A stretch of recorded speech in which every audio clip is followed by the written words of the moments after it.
What's up, y'all? Welcome to 2nd and 15, a Philadelphia Eagles fan podcast presented by Old City Sports Network, the best network for all your Philadelphia sports needs. My name is Michael Roscoe, and here's what we got going on this week. The Birds dropped their second on the year, moving to 2-2 after a disastrous loss to the Tampa Bay Bucs. We'll talk about what went wrong, as well as some bye-week talks regarding player moves and necessary steps to turn things around. This episode, the entire 2nd and 15, a Philadelphia Eagles fan podcast, and the Old City Sports Network are sponsored by Righteous Felon Craft Jerky. Use promo code OCSN for 15% off your order at righteousfelon.com. We're also brought to you by SeatGeek. Use our promo code Old City Sports Network, all one word with E at the end of old, for $20 off your first purchase. Additionally, if you miss your event for whatever reason, SeatGeek will credit your order to your next event. 2nd and 15 and Old City Sports Network are also brought to you by Decals by Aaron and Warlord Beard Oil. Head on over to warlordbeardoil.com and use our promo code OLDSPORTS for 15% off your beard oils, washes, lotions, apparel, and so much more. Finally, head on over to oldcitysports.com to help contribute to the production of this podcast and the network as a whole by purchasing some of our awesome merch, including t-shirts, hoodies, flags, and more. Right now, our show has short sleeve t-shirts, long sleeve t-shirts, and hoodies, a great addition as the weather gets colder, for between $20 and $30. That's a bargain if you think about it. A basic hoodie runs about the same price, so why not purchase one of ours today?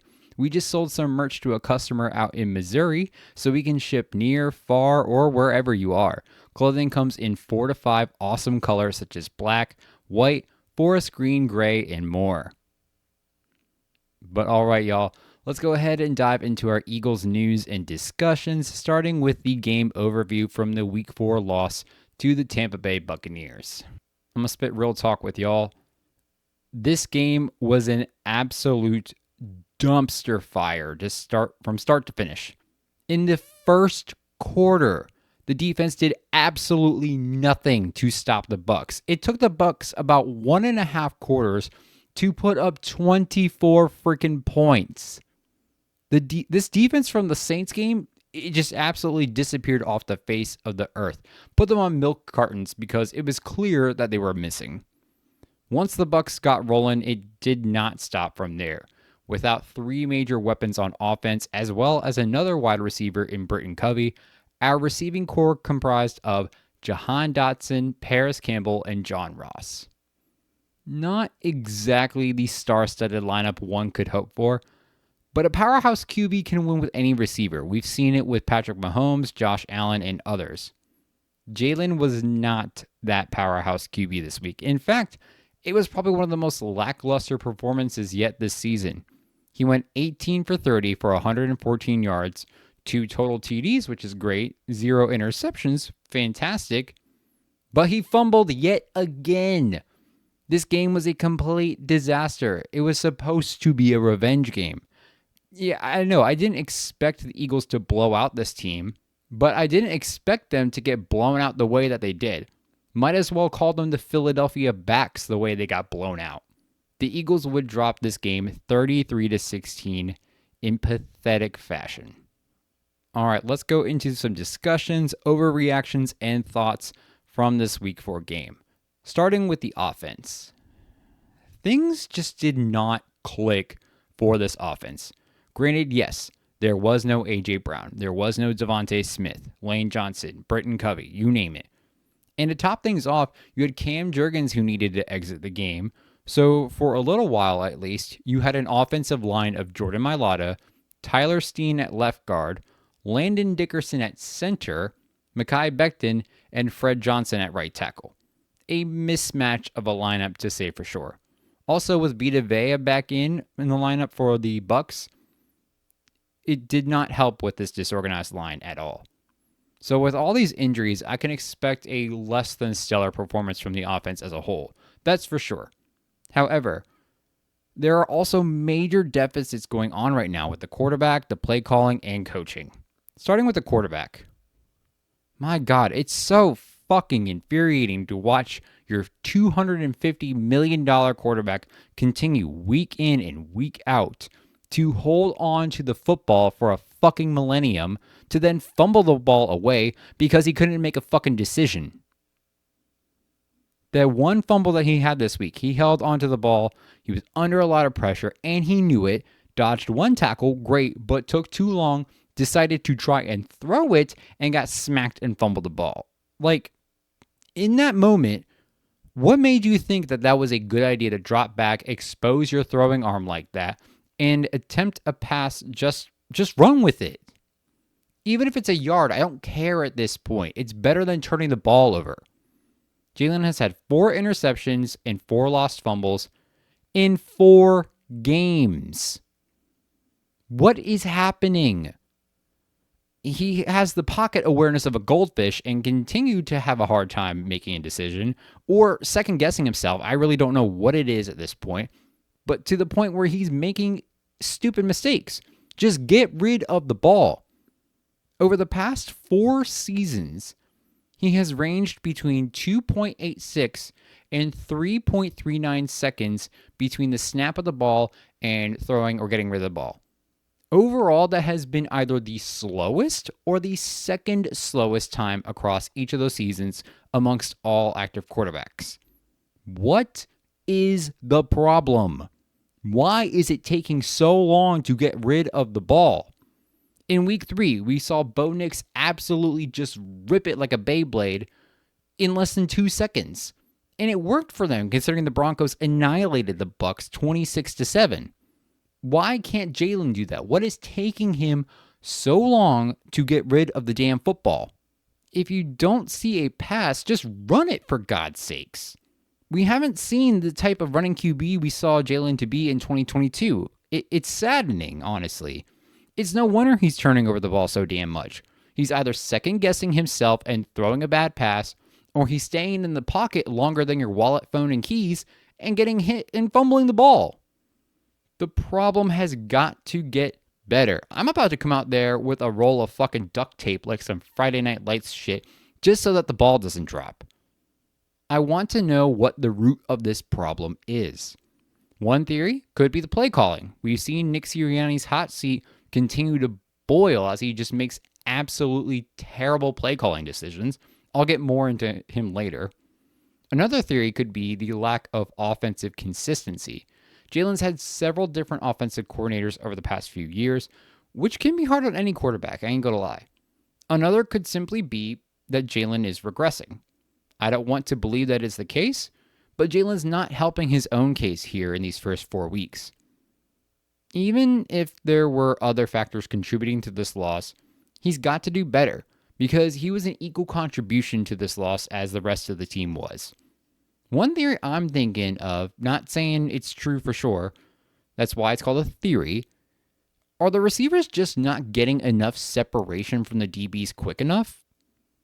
Obviously, we would love to throw to a wide open receiver, but that's not always available. Let's be realistic here. Are the receivers just not separated enough from the defenders in the eyes of Jalen Hurts? And is that lack of separation, if this is the case, the result of the players or the play calling? I honestly couldn't tell you.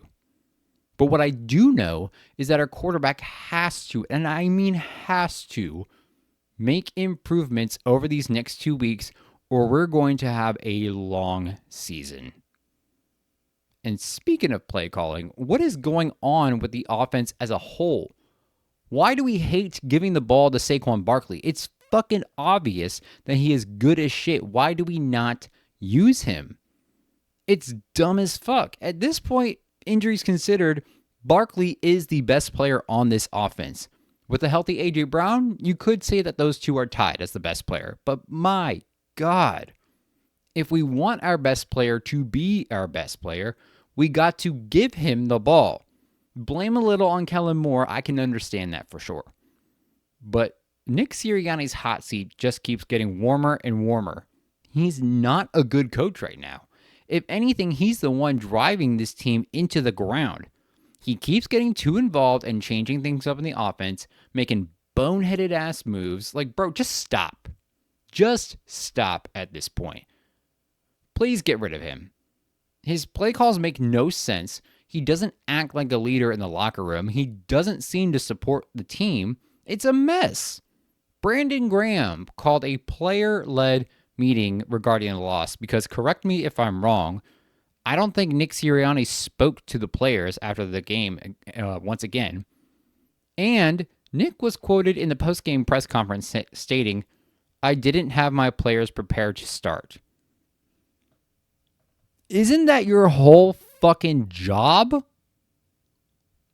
If you can't do the most basic component of your job, then what are you even doing here? At this rate, I'm ready for the team to either promote Kellen Moore from offensive coordinator to head coach or to bring Bill Belichick in as head coach. Even though, yes, the Patriots did decline up until his departure from New England, but he also lost a focal point of his offense in Tom Brady. Bill could make Barkley, A.J. Brown, even Jalen Hurts focal points of his offense and see success as a head coach again. Something has got to get done because I feel we are getting closer and closer to seeing Sirianni's exit.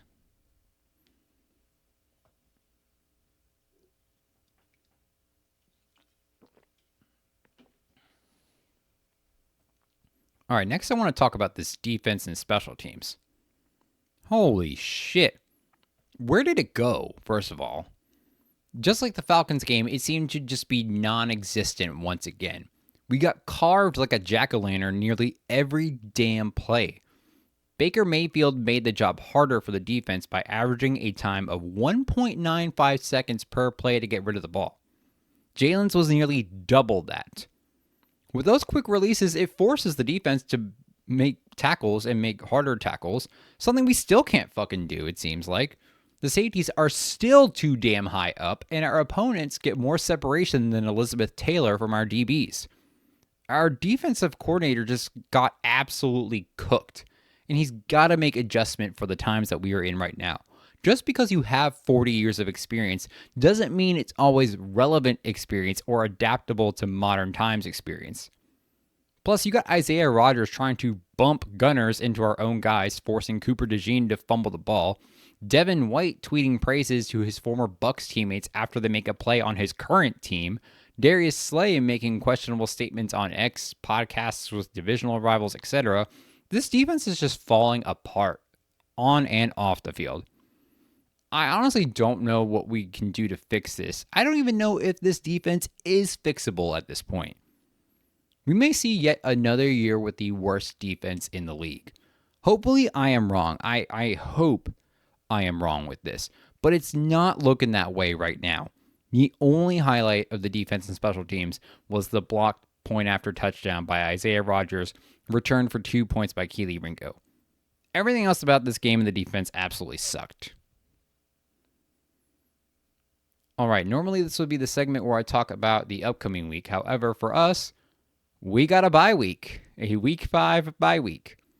Now, Eagles fans will have their mental sanity and blood pressure intact this week because of this. It's sad that it's actually some truth to this, but the reality of the situation right now is I could not be more thankful for this bye week. My mental health and sanity will be intact because we don't play football this week. But with this bye week, here are some things that I am hoping to see come out of it going into week 6. First things first, I want to see Avonte Maddox out and Cooper DeJean in. Listen, I think it's safe to say that Maddox wasn't who he once was in this game and currently is not the guy who he was, and his tenure as a starter at the slot corner should come to an end. I think he's fine for depth personnel at corner or safety, but not as a starter. He's getting continuously burnt each and every single game. It's been reported that defensive back Cooper DeJean is, quote, closing in on the position.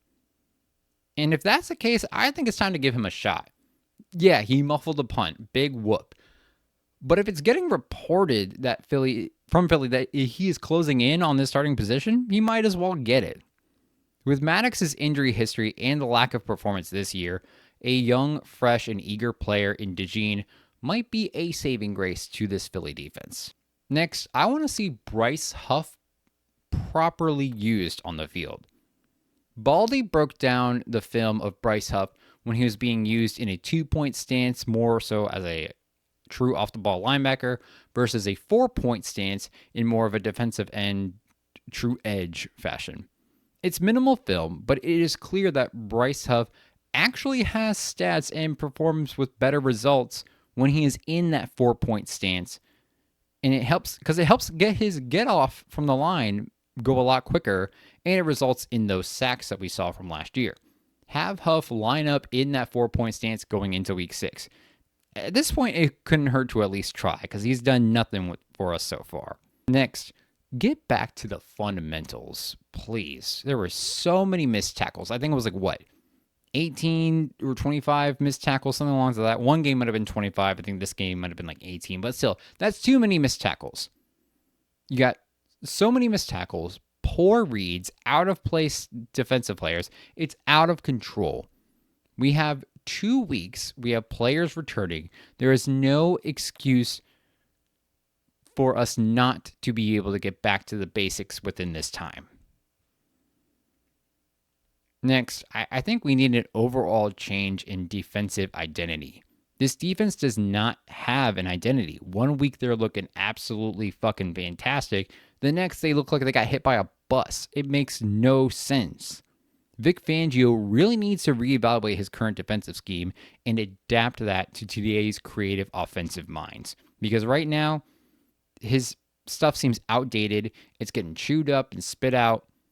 He needs to adapt. Next thing I hope to see, quicker releases of the ball from our quarterback. Over 3 seconds to get rid of the ball with the type of pressure that comes across our way is not good enough, especially when our O-line is banged up. Our QB has got to trust his first instinct and quit second-guessing himself. The more time he spends in the pocket, the better chance the defense has to read our offense and make a play on it. This simply cannot happen. Hurts' decision-making needs to be better and faster. More so, just faster at this point. And last thing, for fuck's sake, run the damn ball. I don't care if it's predictable. Saquon can bully his way up the field no matter who is on defense. Just trust the damn process. Eagles fans have been asking for this shit for damn near over a year now. A whole ass year. Run the damn ball.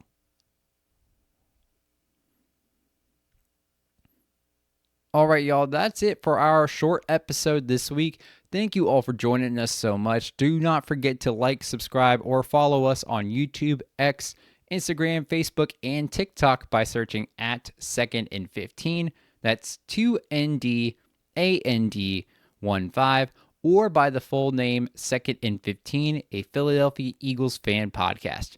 You can also find the audio for each and every single episode releasing Thursday mornings on Spotify, Apple Podcasts, Amazon Music, Player FM, or wherever you get your podcasts. We'll see you all next week. Enjoy this weekend of football. We get a little bit of a breather, some anxiety release this week, and we'll see what happens over these next couple of weeks. Hopefully we get some improvement going into the week 6 game. We'll see how the Browns do against the Commanders because we play them in week 6. So hopefully it looks good for us. Don't forget to stay fly like an eagle. And as always, go Birds.